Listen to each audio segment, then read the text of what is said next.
The number of wallpaper rolls that you will need for your project is going to depend on the actual pattern repeat of the particular paper that you have chosen.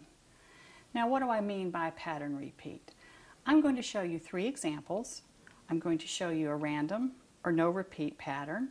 I'm going to show you a small repeat pattern. And I'm going to show you a large repeat pattern. The first one I'll show you is the random or no repeat. When I hang my first strip on the wall and go to put my second strip beside it, a no repeat or no match pattern means I can seam it up anywhere. I can match it anywhere. There is no repeat. I don't have to worry about matching a design element on this side to a design element on the first piece. Now, my second example will be a small repeat. On a small repeat pattern, if I have my first piece on and I go to place my second piece,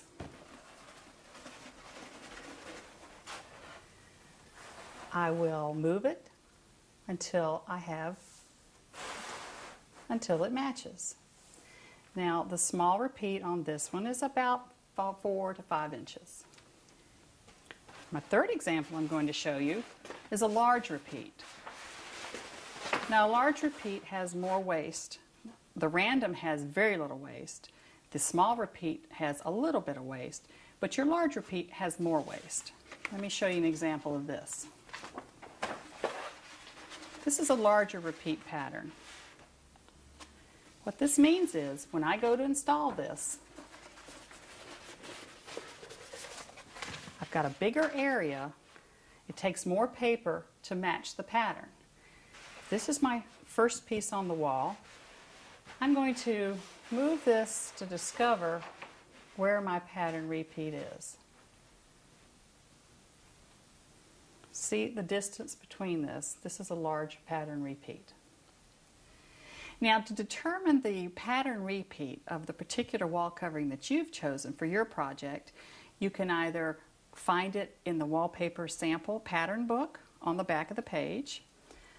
Most of the time it is also on the label of the actual roll, or you can determine it yourself. Now, I'm going to show you how to determine it yourself. Open up one of your rolls, lay it on a flat surface, get a tape measure.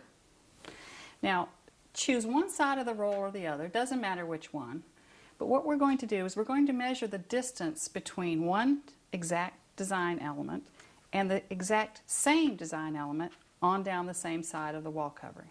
For instance, in this example I have roses. I'm going to measure the distance between one rose, the middle of one rose, all the way down till I find the exact same rose on down the same side, and I'm going to measure the distance between the two. In this example, I'm going to measure the distance between the middle of this rose to the middle of this rose. That tells me my pattern repeat on this particular paper is 20.5 inches.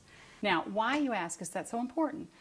The pattern repeat determines how many rolls of wall covering you're going to need to successfully complete your project.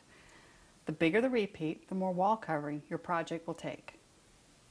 Now, using the examples I showed you earlier are 3 different wall coverings. Remember, I showed you a no repeat or random pattern, a small pattern, and then a larger pattern. Now, using these examples, how much wall covering would we use in our sample bedroom? Remember, our sample bedroom was 384 square feet.